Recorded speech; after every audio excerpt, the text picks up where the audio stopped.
عموماً لفظ جہاد کا ترجمہ انگریزی زبان میں ہولی وار یعنی مقدس جنگ کے طور پر کیا جاتا ہے، اور یہ طویل عرصے سے اس جہاد کی تفسیر اور تشریح کچھ اس انداز میں بیان کی جاتی ہے کہ سننے میں نہایت ہی ایکسٹریمسٹ اور جوش جنون معلوم ہوتا ہے۔ یہ لفظ سنتے ہی ہمارے ذہن میں جو سب سے پہلی تصویر ابھرتی ہے وہ کچھ ایسی ہے کہ مذہبی دیوانوں کا ایک گروہ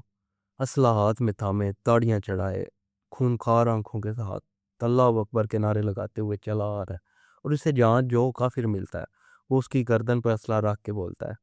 کہ کلمہ پڑھ دو ورنہ قتل کر دوں گا۔ دشمن ماہرین نے ہماری یہ تصویر اور یہ ذہن سازی بڑی قلم کاریوں کے ساتھ بنائی ہے، اور اس کے اوپر ہائی لائٹ کر کے لکھ دیا ہے کہ بوئے خون آتی ہے اس قوم کے افسانوں سے۔ کمال کی بات یہ ہے کہ یہ تصویر بنانے والے ہمارے مہربان خود کئی صدیوں سے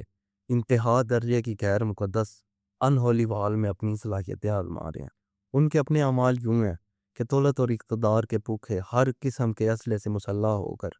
قزاقوں اور لٹیروں کی طرح ساری دنیا پر حملہ آور ہو رہے ہیں، اور ہر طرف تجارت کی منڈیاں،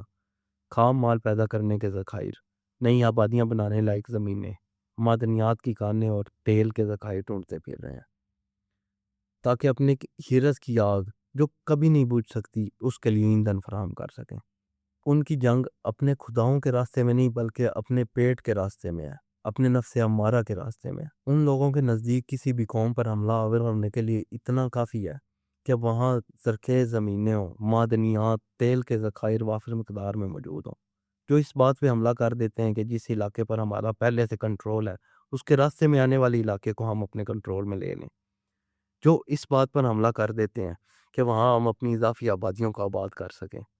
ہماری قوم نے جو کچھ کیا وہ ماضی کے قصے تھے، لیکن ان کی یہ قذاقی اور یہ صفاقی آج ساری دنیا شب و روز اپنی آنکھوں سے دیکھ رہی ہے۔ ہماری تاریخ پڑھیں تو ہولی وار اور ان ہولی وار کا فرق بڑے اچھے سے واضح ہو جاتا ہے۔ ہماری قوم نے غلاموں کو آزاد کرنے کے لیے جنگیں لڑی، ہماری قوم نے غلاموں کو بادشاہ بنایا۔ میرے پاس اس کی لاتعداد مثالیں ہیں، لیکن کتاب سے باہر جانا پڑے گا۔ ان لوگوں کے حال کے کارنامے دن رات دنیا اپنی آنکھوں سے دیکھ رہی ہے، وہ افریقہ ہو، ایشیا ہو، یورپ ہو، امریکہ ہو، زمین کا کون سا ٹکڑا ایسا ہے جو ان لوگوں کے خون ریزی سے بچ گیا ہو؟ یہ لوگ جو لوگوں کے ساتھ جانوروں جیسا سلوک کرتے ہیں اور ان لوگوں کو غلام بناتے پھرتے ہیں، پھر ان کی یہ مہارت قابل دید ہے کہ انہوں نے ہماری تصویر اتنی خونخوار اور بھیانک بنائی کہ اس کے پیچھے اپنی حرکتیں چھپا لیں۔ پھر ہماری سادہ لوہی بھی قابل دید ہے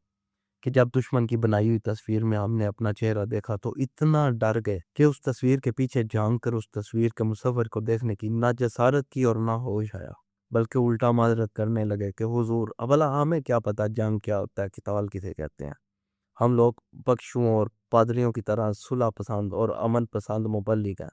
بس چند ایک مذہبی عقائد لوگوں سے منوا لینا اور چند ایک مذہبی عقائد کی تردید اور نفی کر دینا، اپنا کام تو بس اتنا سا ہے۔ ہمارا کیا واسطہ جنگ کے ساتھ اور تلوار کے ساتھ؟ بس کبھی کبھار کوئی ہمیں مار دے تو اس کے بدلے میں اسے کچھ کہہ لیتے ہیں، بلکہ اب تو آپ سرکار کی رضا کی خاطر ہم اس سے بھی باز آ گئے۔ اب سرکار کی اطمینان قلب کی خاطر تلوار والا جہاد تو ہم سرکاری طور پر منسوخ کر چکے ہیں۔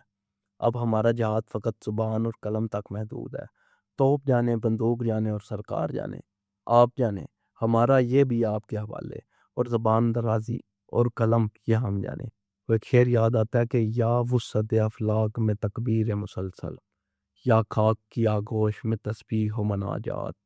یہ مسلک مردان خود آگاہ و خدا مست، وہ مسلک ملا و جمادات و نباتات۔